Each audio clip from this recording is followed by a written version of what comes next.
tend to do a lot of building here in the sense of knowledge and information, but we often have to be reminded that we all need a foundation to build on. You don't just build. You just don't take a bunch of bricks, pile them up, and hope for the best. First, you need the mortar. And the mortar is always love. Love holds everything together. Every relationship holds our bodies together. And we need to always realize that we need to build. So why I'm saying that is because it seems like the last few weeks I've kind of gone back to more of our fundamental, foundational principles for us here at HeartLight and to those who are part of the so-called New Thought spiritual community at this time. But I want to address specifically the fact of being a part of a community or what is called the embodiment of the Christ. I know religion uses the term of the body of Christ, but it's really the embodiment of the Christ. And many years ago, when I was moving in this direction and continuing to following a path of being independent from all the different religious dogmas that were out there. And being raised in Tulsa, Oklahoma, you have to realize that Tulsa, when I was being raised, was the oil capital of the world. Phillips 66, Sinclair, all of them was there. So we was known for that, but was also the religious capital of the United States based on per capita of population. There was more churches in Tulsa. And a lot of great evangelists and preachers have come out of Tulsa through the years. So I used to say we was known for oil and oral. Oral Roberts University. So being raised around that kind of thing, there was a lot of choices to make as to where I wanted to follow when I was young and tender in spirit and following my spiritual path. And for some reason, I guess I'd already chosen it. I thought I was going to get to choose it at that time, but I already had chosen the path, not only least traveled, but in many cases, no path at all. And I just grabbed an axe and started cutting a path. And I think that's important. It's not just the path less traveled, but it's the parts where we have not ever tread, where eye hath not seen, nor ear heard, not written with a man's pen or ink, but in that place, that reservoir of where the Word, the Logos, has been kept in the heavens so that it would not be manipulated, controlled, and penetrated by outside world influence. I really believe that. I believe that is a word. And I think that word is being released out of the heavens. And it's a word basically we've not heard before. It's going to be a fresh word. Because we tend to, in the New Age movement of the last few decades, which is important, which is a misnomer completely. It wasn't New Age at all. About everything that was New Age was indigenous, ancient stuff, like sweat lodges and Native American ceremonies and all of these different things that were older than Christianity ever thought of being, that began to show up. But that was because all of those things were edited out by the new European Christianity that came into America. Everything else that was seen as pagan or seen as cult or was seen as things that were outside the realm of truth whatsoever. And of course, we know that through the history of the witch burnings and witchcraft and all those acts and things that happened back in those days was to isolate the ancient indigenous truths that would have not fit into the basically new religion that came into the United States and into the West. So, I don't want to tell you all of that, but the fact that we have chosen to follow a more independent path makes us responsible to continue to find a foundation for ourselves. So we've talked 2 weeks on meditation. That's pretty fundamental here. That's something we all accept that come here, is there's going to be meditation. Meditation is in every service. Everything we do begins in some kind of a meditation / prayer / visualization area. That is a part of who we are. And it's those things that we do continuously that I want to make sure we stay mindful of and keep them fresh in our experience rather than a routine. And it's easy to fall into that, real easy, if you're doing the same things over and over, again at the same time. And that's why once in a while I do like to shake it up a little bit. Confuse the musicians and confuse Tim and whoever's doing the readings or whatever. I just confuse everybody because I'm trying to shake it up a little bit and not let us get into a routine that would bring into some kind of state of apathy.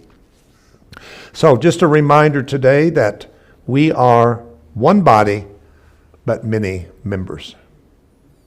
We are the embodiment of the Christ consciousness that we have been so blessed and honored to find within ourselves. What a tremendous experience it has been for us to move from that outer realm of the whole anthropomorphic idea of an old man in the sky God to find the God within us, the presence within us. We give that many different names, but we're basically, I think, talking about the same thing. It doesn't always have to be the one word G-O-D, God, but it can be many, many different things. It's a higher part of our own self. It's not something separate from us. It's a part of us. We are that which we worship sometimes out there. And our inner worship is to recognize our true authentic self and our true divine sacred self. That is what it's all about. And many have made that transition, or you wouldn't be here. You wouldn't be sitting here. You wouldn't be online and drawn to the message here at HeartLight at all if you had not already made that not only transition, but transaction. We made the transaction. Transition and transaction can be two different things completely. I may say I want to make a transaction, a transition into a new home, but I can't just move into that home without going through the transactions, right? And that's what we're doing now. We're in the place of making a transaction with a higher and better covenant. The Old Testament was okay, but failed, law. The new one was grace, but it came short also. The church has not solved the problems of the world, religion in 2,000 years. So I say there's got to be a new coming together, a new agreement, a new transaction, a new transition is being given to us into a new place. Thank you. You can clap. Yeah, follow. I want you to follow Dorothy. Dorothy is my clapper person. Bonnie's my dancer person. So I'm looking for you out there. I'm not here to entertain you. I'm here to make you feel something. And if I'm not making you feel anything, then I am not successful in what I'm doing. I'm not here just to appeal to your intellect so that you can hear something and judge it right or wrong, good or bad. We're here to awaken ourselves. So thank you. Thank you. I'm getting bold in my old age, I'm telling you. So I'm just going to read a little bit from the scripture because it really gives a lot about our spiritual gifts, and I'm reading from 1 Corinthians 12 if you want a reference. I'm sure all of you are going to run home and open your Bibles and follow this. I wish you would sometimes. But now concerning spiritual gifts, brethren and sistren, I would have you not to be ignorant. Now, the word ignorant in the Bible is a horrible translated word. It's not saying you're ignorant. It's saying that you're unenlightened about a particular subject. That's all it's saying. Like you would be, I hope, ignorant of my Social Security number. Because if I ask you what it was, you should be ignorant of it. If you're not, I'm in trouble. But if I told it to you, then you'd be enlightened about it. And that's all ignorant means. It just means to be in a darkened place of the lack of information or knowledge about something. So we could say about spiritual gifts, I would not have you to be unlearned about what they're about and what they're for and how that you can find them within yourselves. And it talks about how that the unbelievers were carried away to dumb idols. Dumb idols. Now, dumb idols is interpreted in Psalms 15 when it says that they made idols. It's about people made idols. And these idols had eyes but could not see. These idols had a mouth but they could not speak. They had hands but they could not feel. Now, that's pretty much what idols and statues are. Now they may mean something to us, but we have to give meaning to them. They don't give meaning to us. We give meaning to them. It's like I decided to hold on to these little statues that are out here. When I took over, they were already here, and they were over there on the side of the parking lot over there, and I decided to keep them. But I didn't keep them to worship them. I did not keep them because I needed to see the divine outside of myself in a statue. I kept them because they represented something on an energetic level to me. And the energetic level is just merely this, and I'll just throw this in for you, is that all energy runs through three major energy channels, through everything. Through your body, everything. You got three energy channels. You got a positive one, you got a negative one, and you got a neutral one. If you're in energy work, you would understand that. It's called the Ida, Pingala, and the Sushumna. The Sushumna is a word we had to borrow because we didn't have one in English, but we borrowed it from the Hindu people, and it means it is an energy channel that runs down through the body that is completely neutral. And then you have two others that are negative and positive that cross that neutral one. And that's a male and a female, positive and a negative. And where they cross, energy crosses energy, at some point we'll call it to catch the spiral, the Fibonacci spiral, and that creates a chakra. That's what your chakra is. It is where the positive and the negative and the neutral all cross each other, going up the spine, and they create these little vortices that look like wheels, which is a Sanskrit word, chakra, which we'll be talking about on Wednesday, if we get there. So anyway, now these idols also can be inside our minds. We can create idols or illusion. And the thing we have to do is make sure we don't empower them and believe them. I won't get into that. That's a whole different message. But therefore I give unto you understanding that no man speaking by the Spirit of God, that this is a witness, that no man can say that Christ is the Lord, but by the Holy Spirit. Through the Holy Spirit. Now, there are diversities of gifts, but the same Spirit. This is what's important to keep in mind as a community, because we do represent externally through the five senses a lot of diversity. We have diversity. We all look differently. We have different races. We have different genders. We have all kinds of people sometimes that are represented here. But if we stay plugged into the same Spirit and let the Spirit run through the diversity, then we can have oneness of diversity. That makes sense to you? I want to make it clear to you that I do not think being one means that everybody thinks alike, looks alike, dresses alike, and has everything alike. That is not oneness. The one apparently loved the idea of diversity. Look at nature. If that doesn't tell you the diversity of that which is the creative principle of all things. That, wonder if it had made all flowers alike. Same color, look alike. How boring would that be? And I think this is one of the answers for me about such things as sexism, racism, and all the isms that we're going through, is that we are trying to push this doctrine down that we're all the same. We are same in the sense that we all come from the same ground of spirit. But we all, and should, embrace our diversity and uniqueness. Nobody of a certain orientation or sexual identity who is comfortable with that should seek anything else but who they are. And all of the shades in between that are showing up today. They need space to feel just as you do or I do, wherever we are on the spectrum of identity.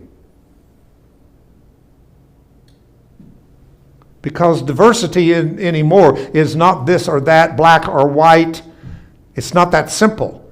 All these different shades have shown up between what was this and what was that.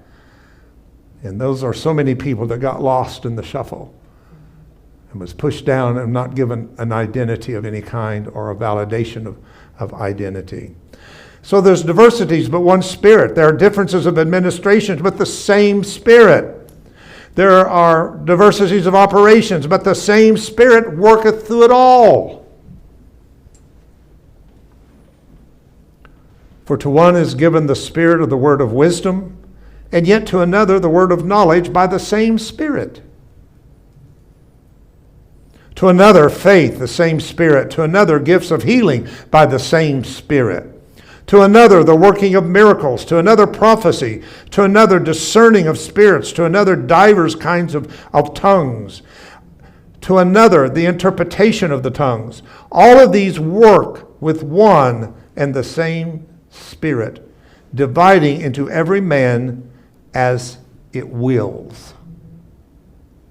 Now, what that is saying is the Spirit that is in you as you gives everybody a measure of how that Spirit wants to show up and manifest as a gift. Do not ever measure yourself by other people's gifts. It's the worst trap that you can find yourself in if you start seeing someone as so gifted and so more special that you absolutely close down to the fact that you have anything to offer. That is not true. I wanted to make it clear to you today that every one of you has a contribution. And I'm not talking about just financial. We got that one down. Thank God. Thank God. We got that down. We know how to manifest this budget with a little bit more left over every month. I think we got it now.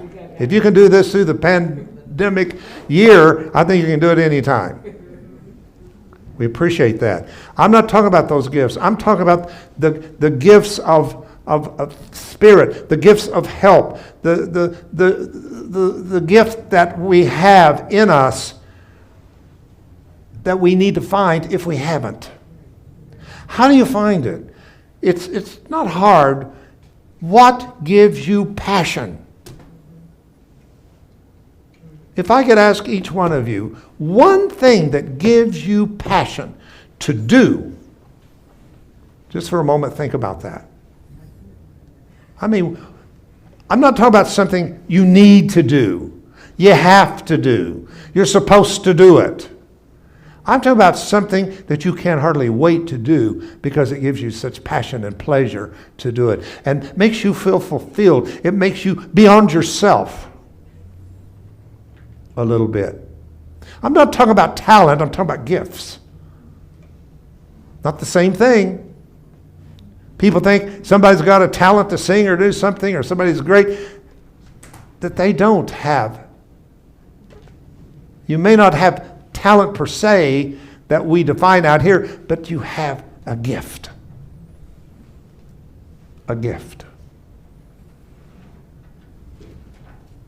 So HeartLight represents a community of people.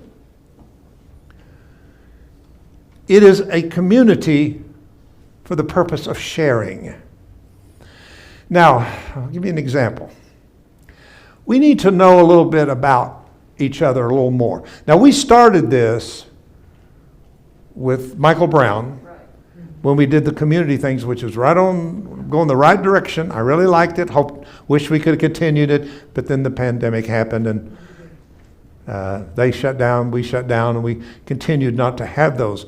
But we were going the right direction, that I think it was important toward intimacy.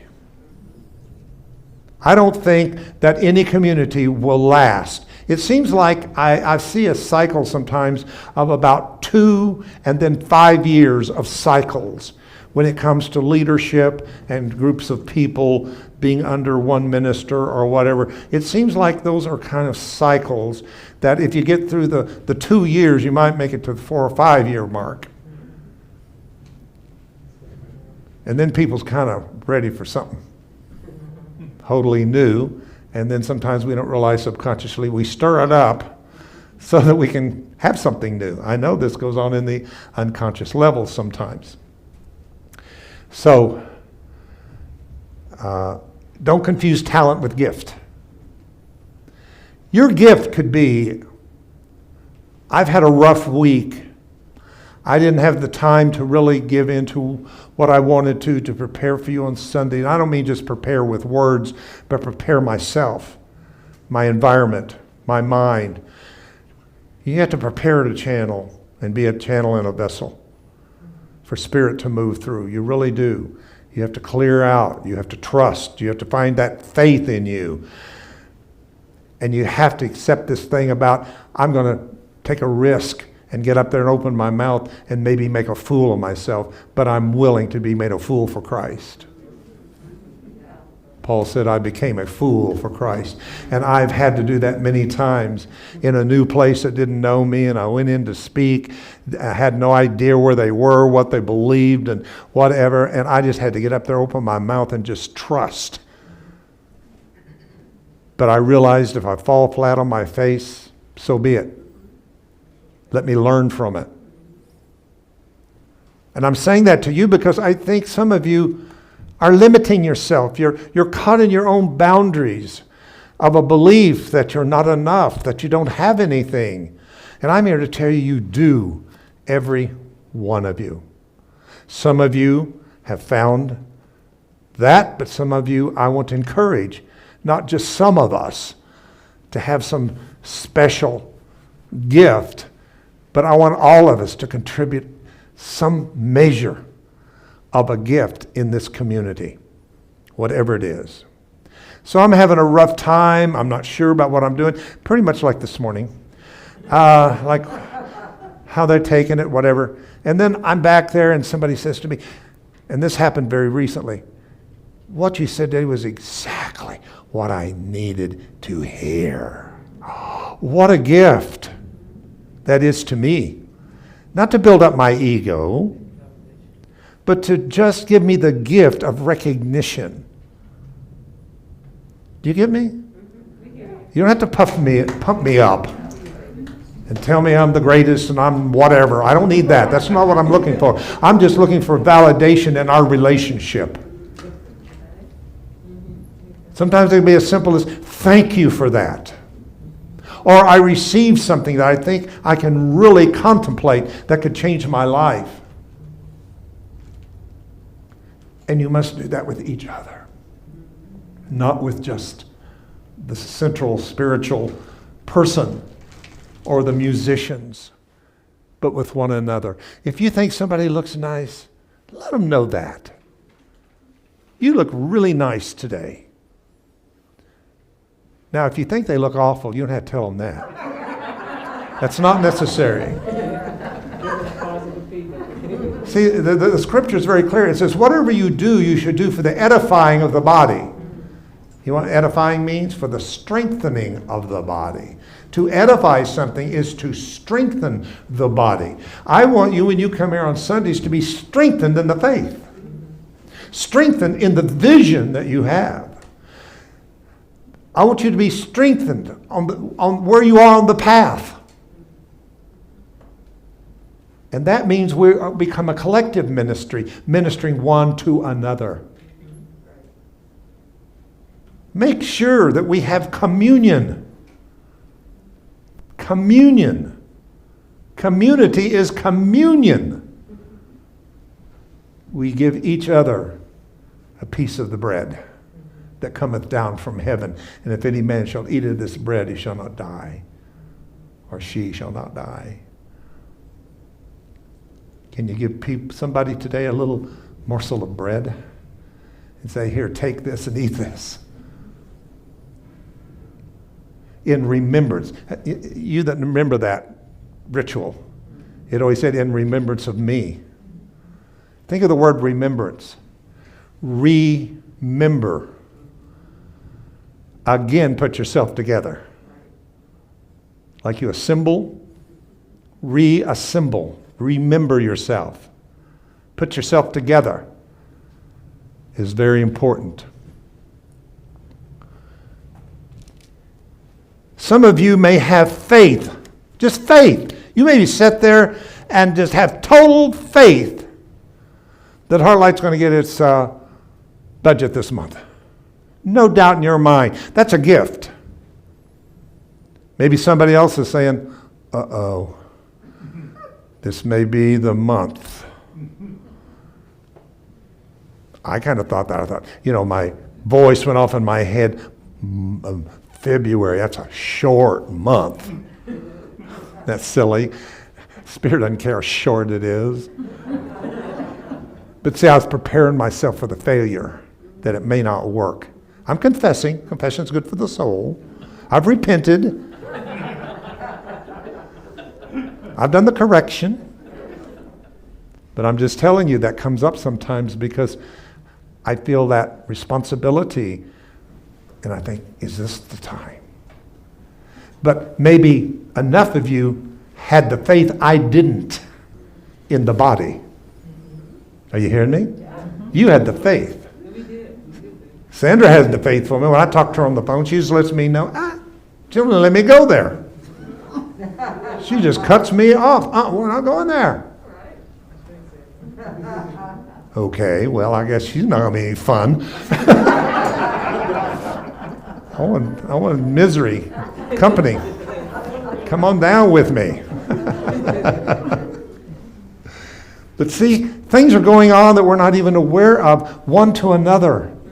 A phone call. I was just so driven the other morning to call Mother Alma. She is the mother of our church. And Alma, if you're watching, we love you.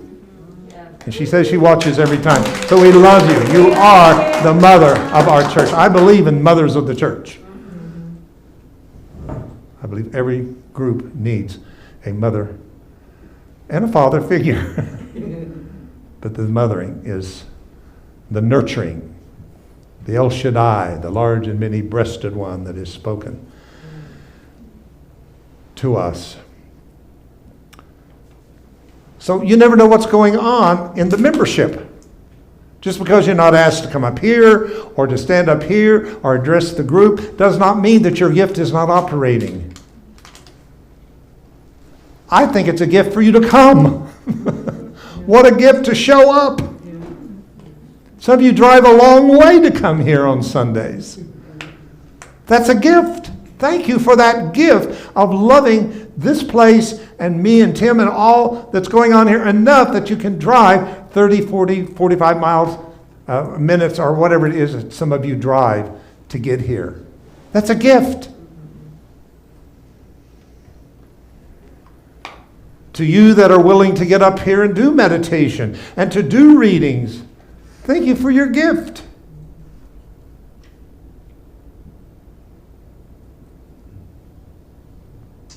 We all have gifts.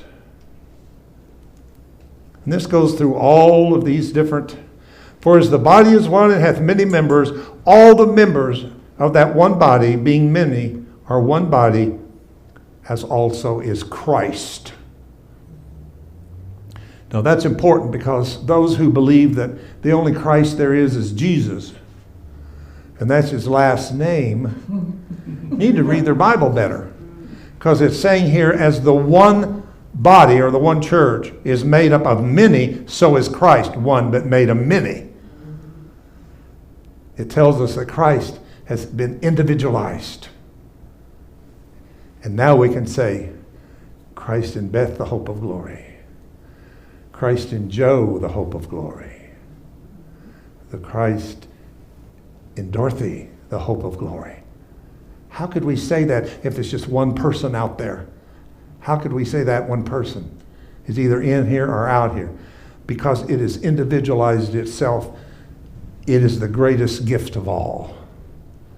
Is the gift of God's love in the form of the Christ presence and consciousness that dwells with each and every one of us. Wow, my time is gone again. James 1:17 says, every good gift and every perfect gift is from above and cometh down from the Father of lights. That's in the Bible. You ever heard that one preached? You ever heard that? Out of the Bible. Every gift and every perfect gift is from above and cometh down from the Father of lights. Sounds kind of New Agey, doesn't it? Doesn't sound Orthodox Christian. 1 Peter 4:9 says, use hospitality one to another without grudging. Quickly. 1 Peter 4:10 says, as every man or woman hath received the gift, even so minister the same one to another as good stewards and of the manifold grace of God. What am I saying? I'm saying be more sensitive. We're going back to mindfulness. See, mindfulness was first and then meditation. And now reminding us that we're a part of something bigger than ourselves. That we are all important members holding the gifts. Nothing worse than to hold on to a gift. If you bought me a gift and put it in the closet and said, yeah, I got him a gift. Well, give me the gift. It's not going to do me any good in your closet. Give me the gift. And I love this one about Yeshua, the teacher. It says, that's the way it is with the Son of Man. He did not come to be served, but came to serve. I believe that's up here at the Y, isn't it? I have something written on a rock out there. I think that's it. That we see Jesus as only some icon to be served and worshiped. But he said, no, I did not come for your praise and for your worship. I came here to serve. Now, if you're taking on the nature of the real Jesus, not the made-up Christian Jesus, but the real Yeshua Jesus, if you're taking on that nature, it's the nature of service. To be of service.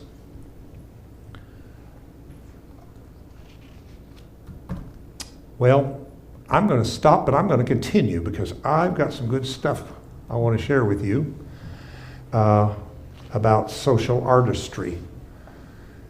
So we're going to do that next Sunday because I don't want to get into it now. It's a little late, and I don't want to do that. So the bottom line here is remember you're a member of an embodiment of a community of people and that you have gifts. I do want to say this. And what I was saying a while ago is we need to know each other a little bit better. Let me give an example. I have recently decided that I buy all my toothpaste and mouthwash from Rhonda. Yay, She has an On Guard product of toothpaste. I absolutely fell in love with this toothpaste. It's the best I've ever had, and the mouthwash is addictive, but it's so healthy and so good that instead of giving my money now to CVS and to some grocery store down the street, I'm giving it to Rhonda.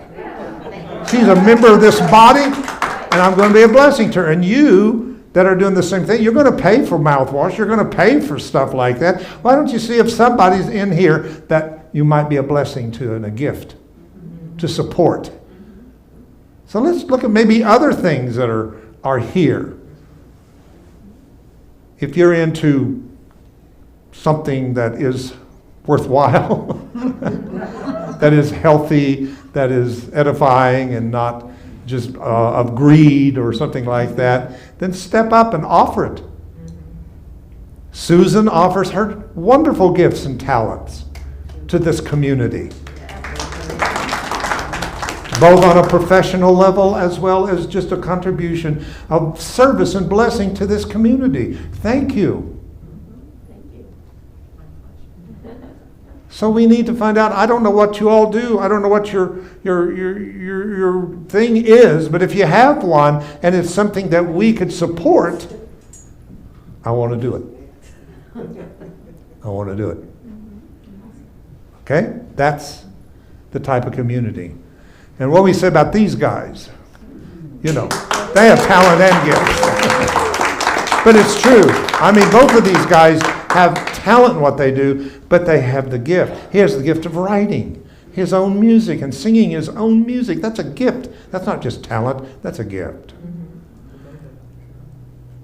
And we know what Greg can do and what gifts that he possesses that he offers to us each and every Sunday here at HeartLight. I offer you my gift. If I have a gift of gab, which I guess I do when it comes to spiritual things, I really am quite quiet about other things. I don't have much to say. You that's been around me outside of here, it's like, who is that guy? That's not the one up there doing this and all that. But I offer you what I have. It is my gift to you. It is good. And how can we not mention all the gifts that Tim gives us? That's the most important gift, doing this. So there are things that needs to be done as we are approaching, I think, a very subtle but smart transition back into maybe having more liberties in the world. And here at HeartLight, that we need for you to step up with your gifts. We need help. There's things that need to be done here. It takes a lot to run, even this small a place. But there are just times that we need, for instance, soon, as spring is here, to have a day that we can come and kind of do the spring cleaning thing here. It needs to be done. And I know that some of you are in a position you can't do a lot of physical things, but I'll guarantee you there's something you can do. You can come and support it, if nothing else, and be here. So it's not out of sight, out of mind here. That's not a healthy thing. If the only time your mind goes to Sunday morning and Wednesday, then you've lost the community connection somewhere. So ask what you can do for your community, not just what your community do for you. Because there are things to do. Yes, Tim? You want to do these? Or you want to hold it till next week? What is it? The handout on their assignment and all that. Wait till next week. Yes. Is it okay if I go next week with this? Yes. Because I got a lot I wanted to get to, but I didn't get there. Okay. I just wanted to start talking to your heart to heart, before I got into the knowledge of it. I wanted you to get and connect to the feeling. So let's just take a moment to feel what it's like to be in the presence of that which is bigger than ourselves. I want each one of you to go to the place of your heart. The place of your heart. The heart energy field is so scientifically measured by HeartMath that we know it goes 8 foot and maybe beyond, but they have proved 8 foot is the heart field. That means in this room right now, all the heart fields are interfacing each other. They're connecting with each other and creating a collective heart presence. but feel what it's like to feel to be in the presence of the members of a community. Feel your own unique individual significance. And then feel what it's like to feel the presence of others. It is not by accident that you've ended up and landed up here, any of us. Me or you. Some of you have come around the long way that was here 30 years ago or whenever it was, and back here again. And we've all come so many different ways, but this is where we are. So therefore we got a connection with each other. Not just a connection with me, but a connection one with another. I want you to just feel that connection. Feel the heart of each other. Feel the love for each other. Feel the concern and the passion and compassion. What can I do to help you? What can I do to help strengthen your faith? How can I be there for you to help you get through this hard place, this challenge that you're going through on your journey? I send total love and peace, even peace that passes understanding, to fill your whole inner life until it overflows into the outer life. I am a member of the community of HeartLight. I'm a working community member. And it says even if the little finger hurts, the whole body will hurt. So when one of us goes through something, we all at some level experience it. Lift each other up, edify one another in the body of the Christ, and be there for one another, and be a living organism, not a dead organization, but a living organism ever changing and evolving toward the higher dimensions. Take a deep breath. And so it is.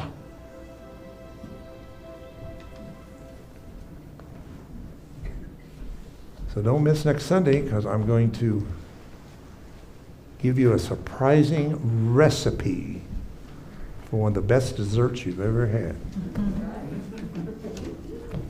I planned to do it today, but I didn't do it that way. Hope you don't mind.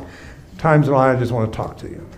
I just want to talk from my heart. I just want to have a heart-to-heart with you. I don't want to be the preacher up here and you down here. But if I could, I'd be right out there walking with you and among you. Time to let your heart light shine. Time to let your heart light shine.